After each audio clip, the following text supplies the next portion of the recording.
Salve gente! Benvenuti o bentornati nel multiverso imperfetto di un geek qualunque. Oggi parliamo di una serie che ho letteralmente evitato per anni come la peste. Una di quelle serie che tutti ti dicono no, fidati, la devi guardare, e tu ogni volta rispondi sì, tranquillo, prima o poi la recupero, sapendo benissimo che quel prima o poi può tranquillamente significare tra 5 anni. Ed è proprio il caso della serie di cui parliamo oggi, Euphoria. Accessing Multiverse.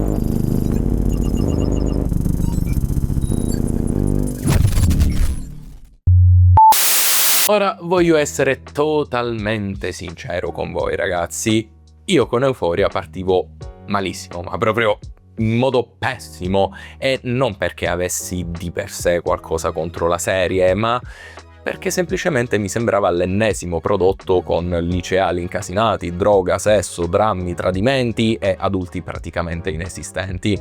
Quel tipo di racconto che, insomma, già da tempo mi aveva stufato. Anni fa, tra l'altro, avevo anche provato a guardare il primo episodio con mia moglie e mia sorella, anche se diciamo che dopo una certa scena abbastanza esplicita con Jules, ecco, mia sorella non era proprio nelle condizioni spirituali per continuare, e quindi niente, Euphoria rimase lì nel cassetto delle serie da recuperare prima o poi. Solo che quel prima o poi è arrivato proprio qualche settimana fa. Una sera, infatti, non avendo niente da guardare e mia moglie che voleva recuperarla, mi sono detto va bene, mo è arrivato il momento, facciamoci questa maratona. E niente ragazzi, devo ammetterlo, chi me l'ha consigliata aveva stramaledettamente ragione. Certo, non su tutto, perché di problemi, almeno secondo me, ce ne sono e come, soprattutto andando avanti con le stagioni.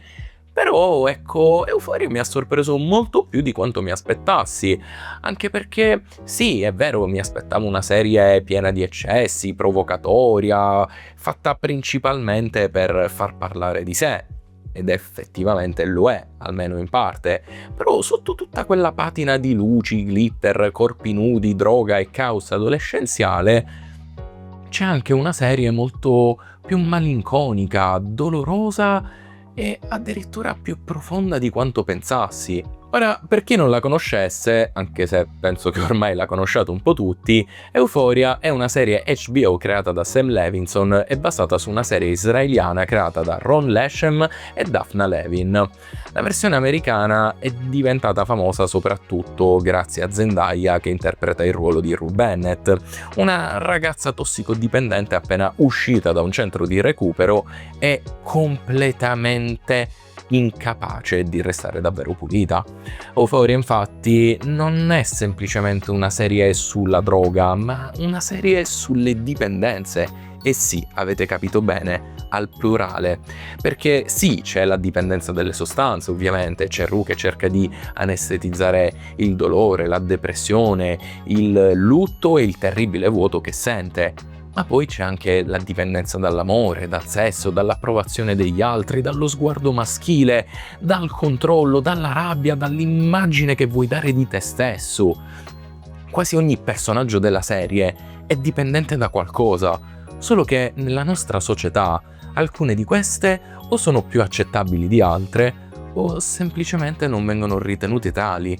E secondo me è lì che la serie comincia davvero a funzionare. La prima stagione mi ha preso tantissimo, parte magari in modo un po' aggressivo, quasi come se volesse dirti fin da subito che la serie sarà letteralmente nuda e cruda, però pian piano ti rendi conto che Rue, con quella voce narrante mezza ironica, mezza spezzata, non ti sta solo raccontando la sua di vita, ma ti sta trascinando pian piano dentro quel mondo, ti racconta i suoi amici, i suoi nemici, i loro traumi, le loro maschere, le loro relazioni, e lo fa con uno stile che è quasi ipnotico. Poi, vabbè, molti spettatori potrebbero essere rimasti incollati allo schermo forse per altro, cioè parliamoci chiaro, penso di non aver mai visto così tanti peni nella stessa serie in vita mia. A una certa volevo quasi cercare online se qualcuno avesse fatto il conteggio ufficiale, perché sono quasi sicuro che,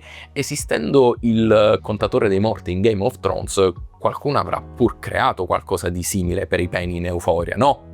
Ragazzi, piccolo aggiornamento: a quanto pare nella serie compaiono più di 70 Penny in totale, e il secondo episodio della prima stagione ha battuto il record hollywoodiano per il maggior numero di Penny in una singola scena. Comunque, il punto è che nella prima stagione, almeno secondo me, tutto questo non sembra solo mera provocazione gratuita, perché sì, è eccessivo, sporco e a tratti terribilmente disturbante, ma è estremamente coerente con quel mondo lì. La serie vuole infatti mostrarti senza filtri una generazione che vive tutto in modo terribilmente amplificato, che si tratti di sesso, di vergogna, di desiderio, di trauma o semplicemente di identità. Tutto è più grande, più luminoso, ma anche terribilmente più doloroso. Per quanto riguarda i personaggi, invece, Rue mi ha conquistato quasi istantaneamente, e anche più di quanto pensassi, perché Zendaya non solo è bravissima, ma sembra quasi non recitare. È spesso svuotata, disordinata, ironica nel momento sbagliato, infantile, egoista, ma anche tenerissima e insopportabile nello stesso identico momento.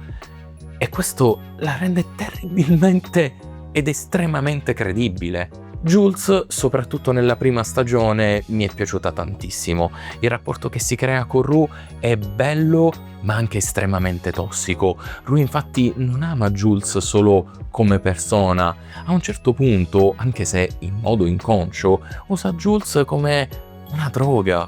Jules diventa letteralmente la sua nuova sostanza, la sua nuova ragione per restare in piedi. E questa è una cosa devastante, perché apparentemente sembra romantica, ma in realtà, come ci mostrerà anche la serie, è molto pericolosa. E secondo me i 2 episodi speciali sono una delle cose migliori di tutta la serie. Ora, so che per molti probabilmente siano stati terribilmente noiosi, perché, parliamoci chiaro, sono 2 episodi dove in pratica ci sono 2 persone che non fanno altro che parlare. Però a me sono piaciuti davvero tantissimo, e forse anche proprio per quello.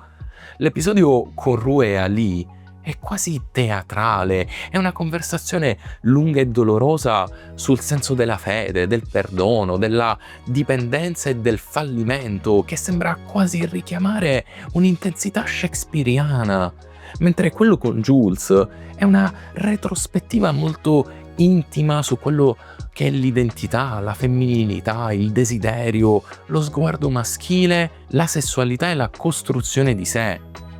Questi 2 episodi sono stati quelli che mi hanno fatto dire definitivamente: ok, allora sotto tutta quella patina di eccesso e scandalo c'è veramente qualcosa sotto. La serie vuole davvero parlarti, vuole davvero raccontarti qualcosa. E poi, arriva la seconda stagione, che anche lì, devo essere sincero, per buona parte ci sono stato abbastanza dentro, perché mi interessava vedere come sarebbe andata avanti Rue, mi interessava vedere il crollo di Cassie, il come sarebbe andata a finire tutta la sottotrama di Nate e di suo padre, che, mamma mia ragazzi, io vi giuro quanto ho odiato sto personaggio. Cioè, io Jacob Elordi non lo posso più vedere, ve lo giuro, e mi dispiace, perché, non fraintendete, è un attore incredibile, ok? Cioè, ma io sono arrivato a pensare che per farti detestare così tanto come personaggio, o sei davvero così nella vita reale, o sei veramente un attore fuori dal comune. Io spero vivamente per lui che sia la seconda, ma vi giuro, cioè, se con Cime Tempestose pensavo di aver raggiunto il mio limite, Euphoria ha settato veramente un nuovo standard. Comunque, lasciando stare Jacob Elordi, il problema fondamentale di questa seconda stagione, secondo me, è che ho cominciato, rispetto alla prima, a sentire qualche scricchiolio importante, soprattutto verso la fine, perché quando arriva tutta la parte dello spettacolo di Lexi, le varie sottotrame iniziano un attimino ad accumularsi e il tutto comincia a diventare sempre più grosso, sempre più carico, più melodrammatico, solo che poi succedono così tante cose tutte insieme in così poco tempo che uno, non hai veramente modo di realizzare e di elaborare quello che sta succedendo, e due, hai come quella sensazione di cerchio che non si sia chiuso del tutto. Cioè, abbiamo Fez che, tra l'altro uno dei miei personaggi preferiti, viene arrestato e Ashtray che muore. Nate lascia Cassie e incastra e fa arrestare suo padre.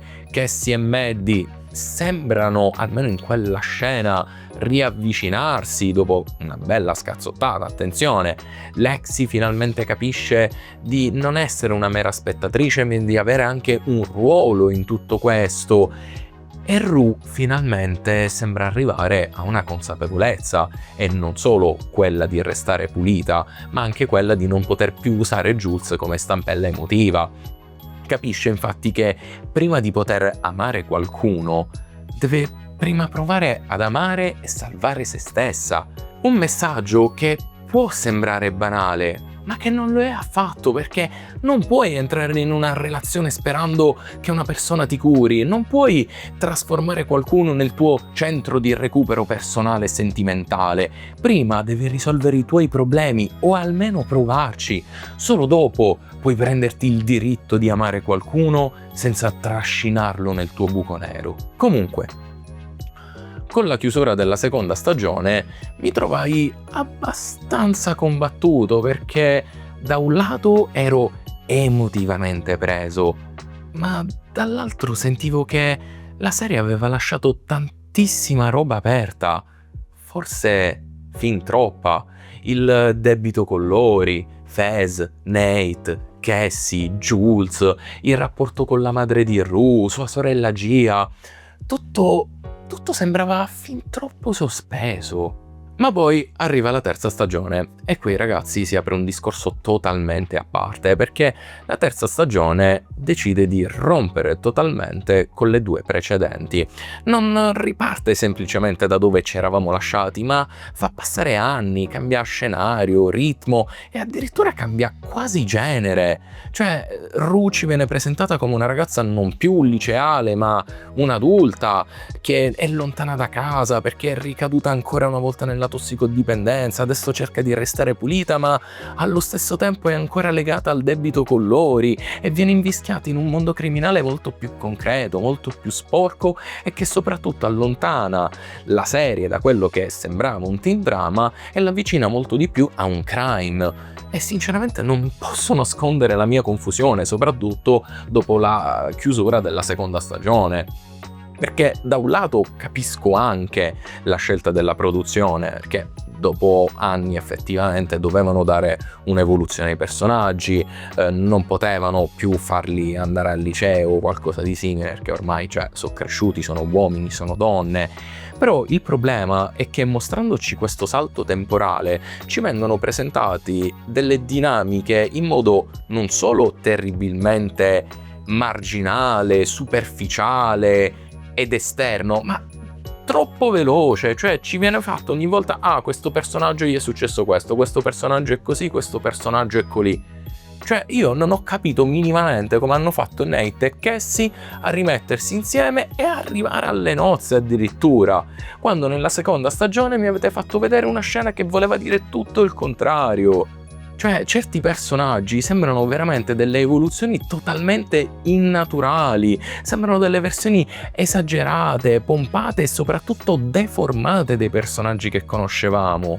Cassie, per esempio, era sì già fragile e dipendente dallo sguardo degli altri e soprattutto dal bisogno di essere amata, ma già sul finale della seconda stagione sembrava sull'orlo della pazzia. Ma qui ragazzi sembra un personaggio totalmente diverso, cioè sembra una caricatura di se stessa.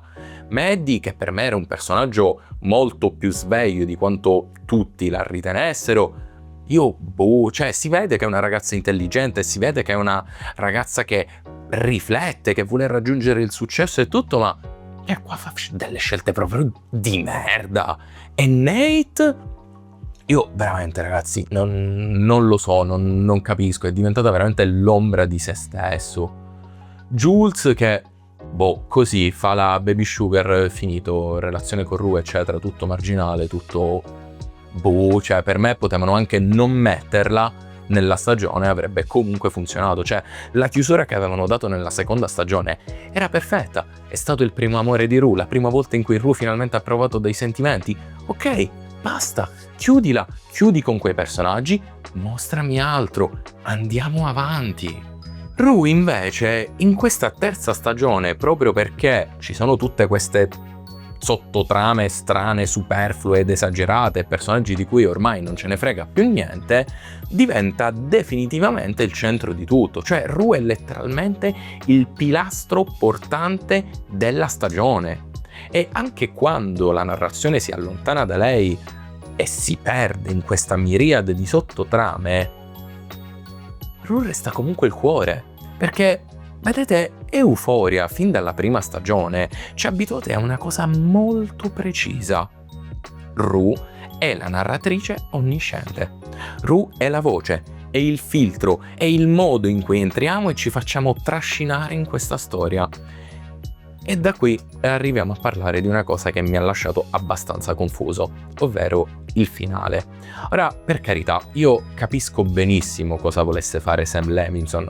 Davvero, so che la morte di Angus Cloud, ovvero l'attore che interpretava Fez, ha cambiato profondamente la direzione di questa terza stagione e che Levinson dovette soprattutto ripensare la traiettoria di Rue, perché secondo lui non si poteva più raccontare una storia sulla dipendenza oggi senza affrontare le tragiche conseguenze di un'America ormai afflitta dalla piaga del fentanyl. E da questo punto di vista il messaggio è chiaro: non tutte le storie di dipendenza finiscono bene, anzi nella maggior parte dei casi finiscono in tragedia, cioè spesso non esiste nemmeno una vera e propria redenzione, non c'è un discorso finale, non c'è il personaggio che guarda il tramonto finalmente guarito, e in questo caso è bastata una singola pillola contaminata per mettere fine a tutto.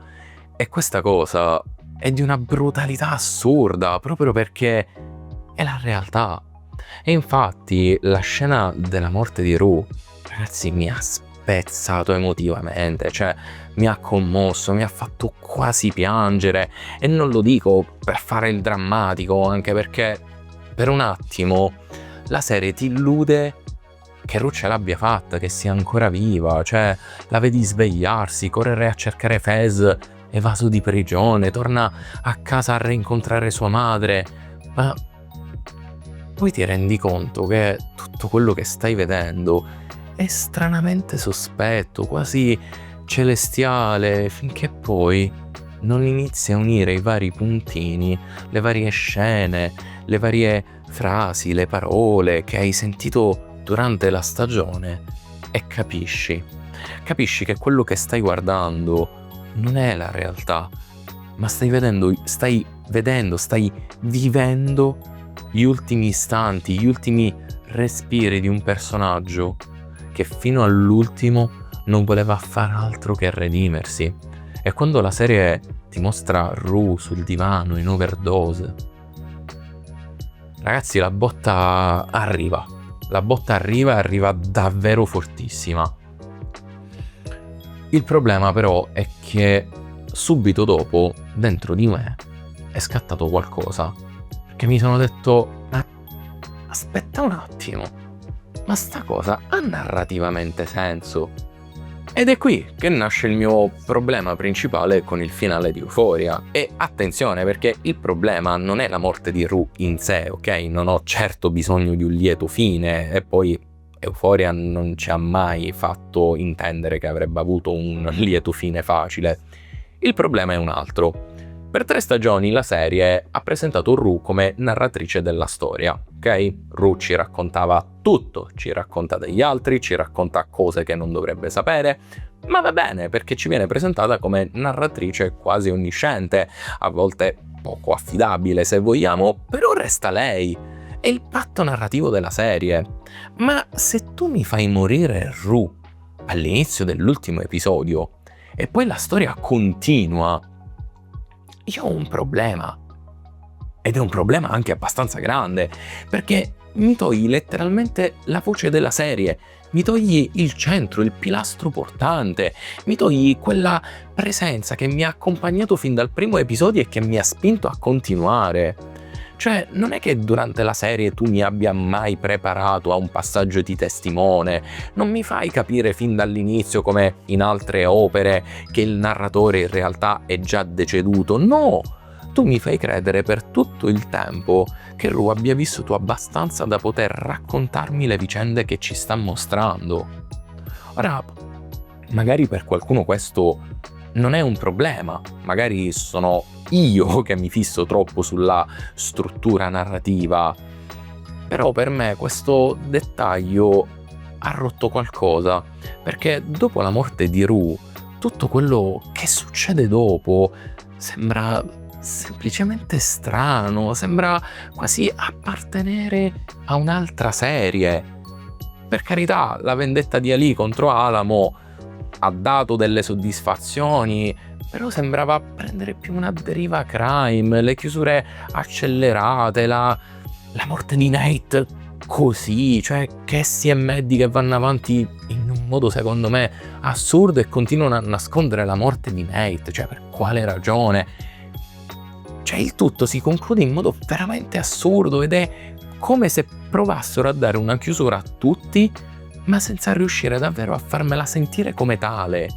La cosa più dolorosa per me è che Rue non muore perché ha scelto ancora una volta la droga, non muore perché non è riuscita a sconfiggere il suo demone. In quel caso sarebbe stato devastante, certo, ma almeno coerente. Qui invece avevamo una Rue che era finalmente cambiata, una Rue che finalmente vedeva la luce in fondo al tunnel e che aveva capito come la sua esistenza fosse veramente importante. Aveva trovato una forma di fede e stava cercando di diventare qualcosa di diverso. Ma poi muore comunque. Muore per una contaminazione, per un inganno, per una catena di errori, tradimenti ed eventi che coinvolge altri personaggi che alla fine non sapranno nemmeno come le loro stupide azioni e boccaccia larga avranno influito nella morte di Rue. Ora, questo è realistico? Forse, ma in ogni caso lascia un sapore amarissimo in bocca, perché sembra quasi negare tutto il percorso emotivo che la serie aveva costruito intorno a lei. E lo so, forse il punto era proprio quello, ovvero lasciarci quella sensazione di vuoto, di lutto, farci capire che la morte non aspetta che qualcuno abbia completato il proprio arco narrativo, che la vita reale non funziona come una sceneggiatura e che purtroppo le persone muoiono anche quando stanno provando a migliorare, muoiono anche quando sembrano finalmente sulla strada giusta. E questo, a livello umano, è devastante. Ma a livello di racconto, secondo me, il rischio è stato enorme, perché se vuoi rompermi la struttura, devi farlo in maniera quasi chirurgica, cioè devi farmi sentire che quella rottura è inevitabile, che non ci fossero altre strade, cioè devi farmi dire letteralmente, ok, fa malissimo, ma non poteva andare diversamente. E io invece, alla fine, sono rimasto con una sensazione più simile a fa male, fa malissimo, sì, però non sono sicuro che fosse il modo giusto per chiudere. Sapete, è un po' la stessa sensazione che mi lasciò il finale di Game of Thrones, ovvero quella sensazione di aver fatto un enorme viaggio per poi finire così. Davvero? Cioè tutto questo dolore, questa costruzione, tutti quei personaggi, le sottotrame, tutti quegli intrighi per poi chiudere con una botta emotiva enorme che però mi lascia più confuso che soddisfatto? Poi, ragazzi, per carità, dal punto di vista tecnico, tutte e tre le stagioni sono mostruose, perché dal punto di vista visivo, parliamoci chiaro, ci sono cose allucinanti, cioè la fotografia, le luci, i movimenti di macchina, le scene quasi oniriche, l'uso della musica che è perfetta, i silenzi, i primi piani, i colori, cioè anche quando la sceneggiatura mi fa discutere, la serie ha comunque una forza estetica pazzesca, è una di quelle opere di cui puoi criticare quanto vuoi, ma non puoi dire che non abbia identità, ok? Cioè, Euphoria, tu metti un episodio, anche se non sai che Euphoria, dopo qualche secondo la riconosci subito. Tra l'altro, anche gli attori, ragazzi, sono quasi tutti impressionanti e nel bene o nel male, ognuno di loro ti lascia qualcosa addosso. E la cosa che mi ha scioccato è che io a molti di questi personaggi mi ci sono sinceramente affezionato e non pensavo minimamente che sarebbe potuto accadere. Ma arriviamo adesso al momento in cui tiriamo le somme, ovvero cosa penso di Euphoria? Beh, personalmente credo che sia una serie imperfetta. Molto imperfetta, a volte esagerata, a volte compiaciuta, a volte innamorata così tanto del proprio stile da dimenticarsi qualsivoglia forma di misura. Però, sapete, è anche una serie potente, coraggiosa, emotiva, visivamente memorabile e soprattutto capace di parlare di dipendenza in un modo che raramente lascia indifferenti. La prima stagione sicuramente è la più compatta e la più riuscita delle tre. Gli speciali sono probabilmente tra le cose più intime e belle di tutta la serie. La seconda stagione invece, nonostante abbia momenti altissimi, comincia a mostrare delle crepe piuttosto importanti e che porteranno a una totale rottura con la terza stagione che, sì, per carità, è quella che mi ha commosso più di tutti perché ovviamente c'è la morte di Rue, ma è anche quella che mi ha lasciato più insoddisfatto.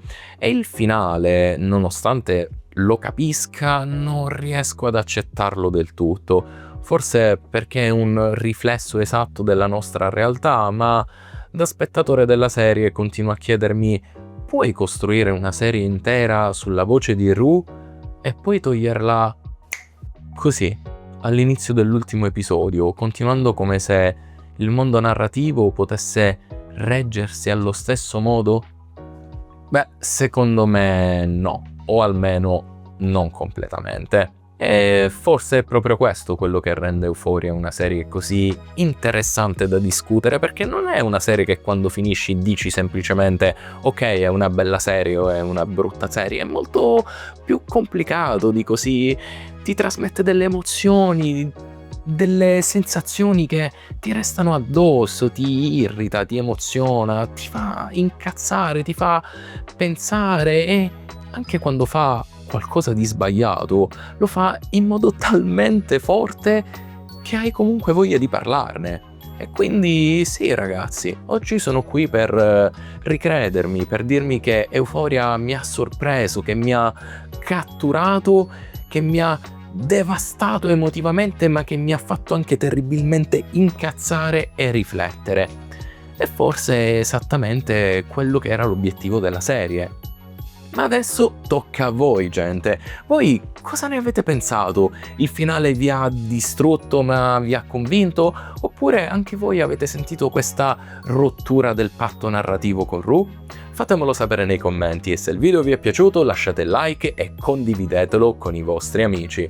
Noi invece ci vediamo al prossimo video nel multiverso imperfetto di un geek qualunque. Ciao!